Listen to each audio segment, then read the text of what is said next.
Olá, estamos de volta com o Senado Agora. A Câmara dos Deputados aprovou ontem uma proposta de mudança no fator previdenciário, que é o cálculo utilizado para a concessão de aposentadorias. A alteração foi incluída como emenda à MP 664, que restringe o acesso à pensão por morte e outros benefícios previdenciários. A flexibilização do fator previdenciário repercutiu no Senado. O Senado já votou 2 vezes um projeto meu, que foi para a Câmara, e outro que veio numa MP também oriunda da Câmara dos Deputados, pela derrubada do fator e pela nova fórmula, que vai permitir que a mulher se aposente com 55 anos e 30 de contribuição e o homem 60 de idade e 35 de contribuição. É um ganho enorme para os trabalhadores, porque eles tinham com o fator o confisco praticamente da metade do seu salário, se quisessem se aposentar no período semelhante que é essa fórmula agora adotada. Agora se aposentarão com salário integral. Como o Senado já resolveu acabar com o fator previdenciário, é óbvio que ele vai aproveitar essa oportunidade, né, para colocar no lugar do fator previdenciário uma regra que seja mais favorável aos trabalhadores e aos aposentados. Os deputados devem concluir a votação da MP 664 na sessão desta quinta-feira. Em seguida, a matéria vem para a análise do Senado. O presidente do Senado, Renan Calheiros, afirmou que vai entregar ao Supremo Tribunal Federal seus sigilos bancário, fiscal e telefônico. O acesso aos dados foi solicitado à Justiça pela Polícia Federal. Renan Calheiros é investigado pela Operação Lava Jato. Se há alguém que quer esclarecer esses fatos, sou eu. Os homens públicos não podem se recusarem a esclarecer fatos. Você tem homens públicos que são acusados injustamente, outros justamente. A diferença exatamente está nas respostas. Existem aqueles que têm o que dizer, e existem aqueles que não têm o que dizer. Com relação a mim, toda a explicação será dada à luz do dia. O ajuste fiscal preocupa os senadores da Comissão de Agricultura. Eles querem informações do Banco do Brasil sobre mudanças no refinanciamento de dívidas entre estados e União, o que deve afetar a concessão de crédito rural. Outro assunto debatido nesta quinta-feira foi a estrutura do governo federal voltada para a assistência técnica e extensão rural. No Brasil existem cerca de 500 mil médios produtores rurais que, segundo dados do governo federal, respondem por 20% da produção agropecuária nacional. Os representantes dos Ministérios da Agricultura, da Pesca e do Desenvolvimento Agrário explicaram as ações de cada pasta na extensão rural e na assistência técnica. A gente atende hoje aproximadamente 400 mil famílias que estão distribuídas nesses percentuais. A gente tem uma cobertura maior na região sul, sudeste e centro-oeste, em torno de 86% no sul, 57% sudeste, 47% centro-oeste, 39% na região nordeste e 26% na região norte, onde a gente tem o maior número de assentamentos. Na perspectiva que nós cheguemos à universalização dos serviços, seja nos médios agricultores, seja na agricultura familiar. Então, hoje na agricultura familiar nós temos um pouco mais de 40% a nossa abrangência.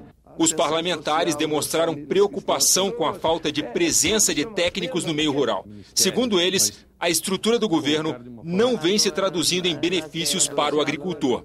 Há uma estrutura grande aqui em Brasília, tanto no Ministério do Desenvolvimento Agrário, Agricultura, da Pesca, mas lá no campo as coisas não estão acontecendo. Aquele que está lá orientando como plantar ou melhorando o manejo do gado, o custeio, isso é extensão rural. E não você ter técnicos, eu acho que não sei se o número que é bem, que estão preocupados em formalizar um convênio, orientar como é que faz isso. A comissão também aprovou o envio de um ofício ao vice-presidente de agronegócio do Banco do Brasil, Osmar Dias, pedindo informações sobre o projeto de lei complementar número 15, que altera critérios de indexação no refinanciamento de dívidas entre União, Estados e Distrito Federal. Segundo a presidente da Comissão de Agricultura, a senadora Ana Amélia, esta medida, que vem no âmbito do ajuste fiscal, deve afetar a concessão de crédito rural. Esse projeto permitiu que fosse aplicado 70% do depósito judicial usado pelos estados para fazer frente aos compromissos judiciais, depósitos judiciais e administrativos, fazer frente aos compromissos com a União ou outros compromissos. E isso, claro, vai impactar sobre os depósitos compulsórios do banco, especialmente o Banco do Brasil, que é o depositário desses recursos, e isso tem a ver com o recurso para o crédito rural. A Comissão de Relações Exteriores sabatinou 2 diplomatas indicados pela presidente Dilma Rousseff, um para representar o Brasil na Organização dos Estados Americanos e outro para exercer o cargo de embaixador na França. Paulo César de Oliveira Campos disse que vai trabalhar para estreitar a parceria com a França, onde vivem hoje 60 mil brasileiros. Segundo ele, entre os principais desafios está expandir ainda mais o comércio bilateral, que cresceu 65% de 2005 a 2014, passando de 5,2 bilhões de dólares para 8,6 bilhões. Eu entendo que o primeiro desafio é a expansão do comércio bilateral. Há um persistente superávit francês e o Brasil precisa aumentar as suas exportações para a França para obter um maior equilíbrio. Já Guilherme de Aguiar Patriota falou sobre a participação do Brasil na Organização dos Estados Americanos. Há 4 anos, o governo chamou de volta o representante permanente na OEA, Rui Casais, como resposta à decisão da Comissão Interamericana de Direitos Humanos de pedir a interrupção das obras de Belo Monte. Naquele momento, não foram os países nossos, mas os próprios movimentos internos do Brasil, da área indígena, que acabaram tendo essa atitude de influenciar um organismo da Organização dos Estados Americanos. Esse episódio está superado. Eu sou diplomata, a meu ver é possível transformar, repactuar a nossa relação dentro da OEA e revitalizar o sistema americano dentro de uma linha muito mais útil para o Brasil e benéfica, porque tem que ser a linha da prosperidade, da justiça social, da inclusão, do desenvolvimento comum. Caso aprovados pela comissão, os nomes seguem para a deliberação do Senado.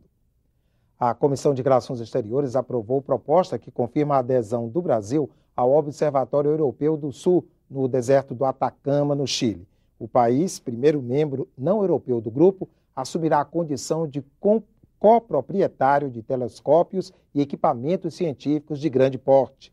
A participação permite a troca de conhecimento em áreas como astrofísica e cosmologia e abre para a indústria local uma série de oportunidades em áreas de alta tecnologia e ciência de ponta. Mais de 500 pessoas protestaram no Senado contra o projeto de terceirização. Eles participaram de audiência pública na Comissão de Direitos Humanos. Organizadas para enfrentar uma batalha, cerca de 500 pessoas protestaram contra o projeto que amplia a terceirização no país.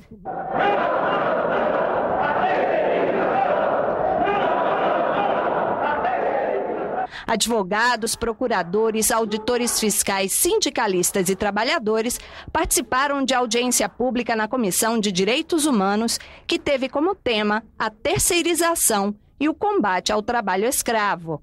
O projeto que regulamenta a terceirização é defendido pelos empresários por trazer segurança jurídica e redução de custos para as empresas. A proposta está em análise agora aqui no Senado. Ela foi aprovada em abril pelos deputados, depois de 11 anos de tramitação. A aprovação gerou protestos em todo o país. São muitos pontos polêmicos, mas o que recebe as maiores críticas é a possibilidade de uma empresa terceirizar todas as suas atividades, inclusive a principal. Isso pode significar o fim da CLT como nós a conhecemos, porque todas as relações serão triangulares, ou seja, sempre haverá uma empresa intermediária e nós vamos ter o absurdo de ter empresa sem nenhum empregado. Infelizmente, ainda hoje nós temos trabalho em condições análogas de escravo no Brasil e a incidência de terceirização de serviços nesses trabalhos em condições análogas de escravo é muito grande.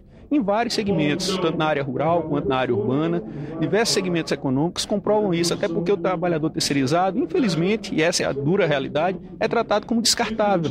E aí se ignora o valor social do trabalho das pessoas que laboram nessa área de serviços terceirizados, no mais das vezes, lamentavelmente, é essa a triste realidade, e se afronta, inclusive, a própria dignidade desses trabalhadores, com afronta a princípios comezinhos, não apenas do direito do trabalho, mas dos direitos humanos como um todo. Terceirizar não é crime nem é pecado, entretanto, você tem que terceirizar com critérios, e o critério que você permite a terceirização em qualquer setor da empresa, isso aí realmente é uma precarização que nós combatemos. Para os participantes do evento, o texto aprovado pelos deputados não é bom. Ele regulamenta o trabalho terceirizado no setor privado, cria regras de sindicalização e prevê a responsabilidade solidária da empresa contratante nas obrigações trabalhistas da terceirizada. Mas ainda há muitos pontos que o senador Paulo Paim quer que sejam modificados. Esperamos que o Senado faça a sua parte, que é rejeitar da forma que está. Isso não quer dizer que a gente não possa aprovar um projeto que regulamente melhorando, assegurando ao terceirizado a responsabilidade solidária da empresa matriz, garantir os mesmos direitos seletistas do que é na CLT, que dos seletistas, o mesmo direito da Constituição, os mesmos direitos quanto à segurança no trabalho, participar da CIPA, garantir, além da responsabilidade solidária, que a empresa matriz trate esse trabalhador da mesma forma que ele trata os trabalhadores da empresa, inclusive com isso, que eles possam participar da CIPA e do sindicato da empresa principal. O projeto da terceirização vai ser discutido em sessão temática no plenário do Senado e no próximo dia 19. A proposta está na Comissão de Constituição e Justiça e vai ser analisada também em mais 2 comissões. O Senado agora volta a qualquer momento com outras notícias. E se você quiser receber informações da programação da TV Senado, se inscreva no nosso canal do YouTube. Acesse youtube.com/TV Senado. Até a próxima.